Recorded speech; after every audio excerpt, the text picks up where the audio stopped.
Calon ibu tentunya tahu bukan jika stunting merupakan masalah gizi utama pada anak balita. Ibu hamil merupakan salah satu kelompok yang rentan mengalami permasalahan gizi. Hal ini terkait proses tumbuh kembang janin di dalam kandungan. Seperti yang diketahui, stunting merupakan kondisi gangguan pertumbuhan pada anak. Penyebab utama stunting adalah malnutrisi pada ibu hamil dan kurangnya asupan nutrisi selama masa 1000 hari kehidupan anak. Berikut yang Mom harus tahu tentang prevalensi stunting pada masa kehamilan. Pertama, pemenuhan nutrisi penting. Melansir dari Mayo Clinic, kebutuhan nutrisi yang penting selama kehamilan seperti asam folat, kalsium, vitamin D, protein, dan iron. Kedua, konsumsi asam folat saat hamil. Perlu Mom ketahui, pencegahan stunting bisa dilakukan saat Mom berencana untuk hamil. Manfaat dari konsumsi asam folat sebelum hamil adalah mencegah bayi lahir cacat dan spina bifida. Ketiga, konsumsi suplemen prenatal. Beberapa zat dalam suplemen yang penting sebagai pencegahan stunting pada ibu hamil seperti asam folat, kalsium, dan zat besi. Apalagi kebutuhan akan zat ini sangat tinggi sehingga tidak bisa terpenuhi hanya dari makanan. Keempat, menghindari penyakit infeksi. Melansir dari National Health Service, beberapa infeksi virus dan bakteri yang perlu diwaspadai seperti toksoplasma, herpes, hepatitis B dan C, rubella, dan virus Zika. Infeksi ini dikenal dengan infeksi TORCH. Kelima, mulai berhenti merokok dan minum alkohol. Berhenti merokok dan minum alkohol sejak sebelum kehamilan. Diketahui tidak ada jumlah yang aman untuk alkohol atau merokok saat hamil. Keduanya akan membahayakan kesehatan bayi dan ibu selama kehamilan. Mendapatkan istirahat yang cukup.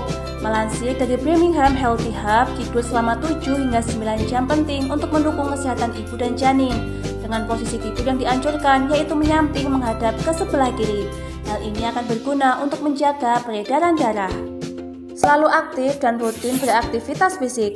Lakukan aktivitas fisik yang sesuai kemampuan dan petunjuk dokter. Mom bisa berjalan kaki, senam, yoga, pilates, dan sebagainya. Aktivitas fisik akan memperlancar peredaran darah dan mencegah kaki bengkak selama kehamilan. Terakhir, rutin memeriksakan kehamilan untuk mengantisipasi resiko malnutrisi yang menjadi penyebab utama dari stunting. Mom perlu mengecek kondisi kehamilan ke dokter secara rutin untuk melakukan pemeriksaan seperti USG, menghitung detak jantung janin, tekanan darah, serta berat badan. Bagaimana Mom? Sudah tahu bukan? Selain prevalensi mencegah stunting pada masa kehamilan, Mom juga harus tahu dampak dari stunting bagi bayi di masa depan. Pertama, stunting akan memperlambat perkembangan otak si kecil.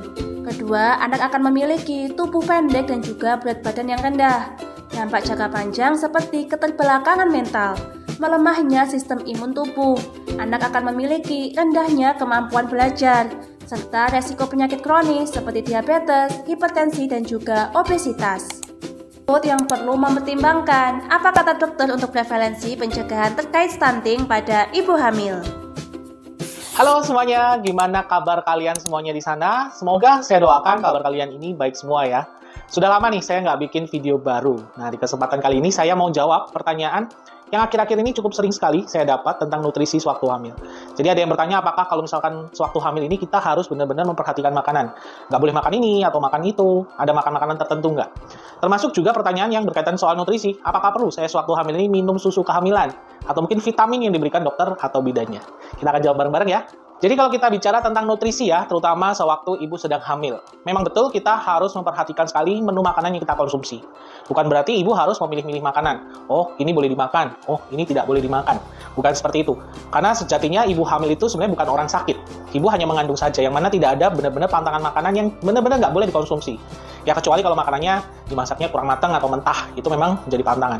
Tapi selama konsumsi makanannya dimasak dengan baik, bersih, segala jenis makanan boleh dimakan. Kenapa sih dok nutrisi ini penting sekali harus diperhatikan?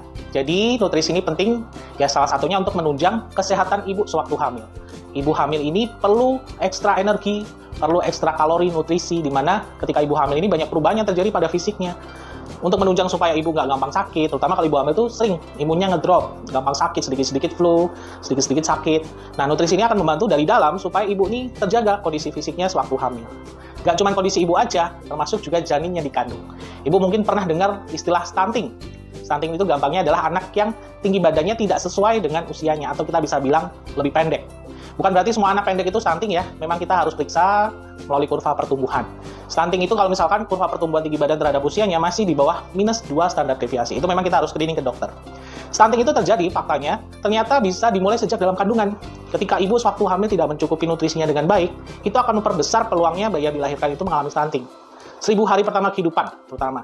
Dimana selain di dalam kandungan, ibu tidak mencukupi ketika dia sudah lahir, mungkin ASI-nya kurang baik, setelah dia makan makanan MPASI-nya tidak kita perhatikan dengan baik, anak sering sakit, itu akan meningkatkan risiko bayi jadi stunting anak kita. Stunting itu nanti dampaknya sih ke kesehatan setelah dia dewasa ya. Banyak sekali, tidak hanya kesehatan, bisa sosial, ekonomi, dan lain sebagainya. Lah dok, kalau misalkan saya makannya udah bagus nih dok, apakah boleh saya bantu dengan mengkonsumsi susu kehamilan? Susu kehamilan salah satu jenis nutrisi tambahan yang ibu bisa konsumsi sewaktu hamil. Karena kalau dilihat juga, susu kehamilan itu nutrisinya ya kurang lebih mirip seperti vitamin mineral yang ibu konsumsi sewaktu hamil. Terutama kalau misalkan ibu kontrol nih ke dokter atau ke bidan. Pasti akan diberikan vitamin berupa tablet atau kapsul yang wajib dikonsumsi setiap hari. Sebenarnya itu sudah cukup.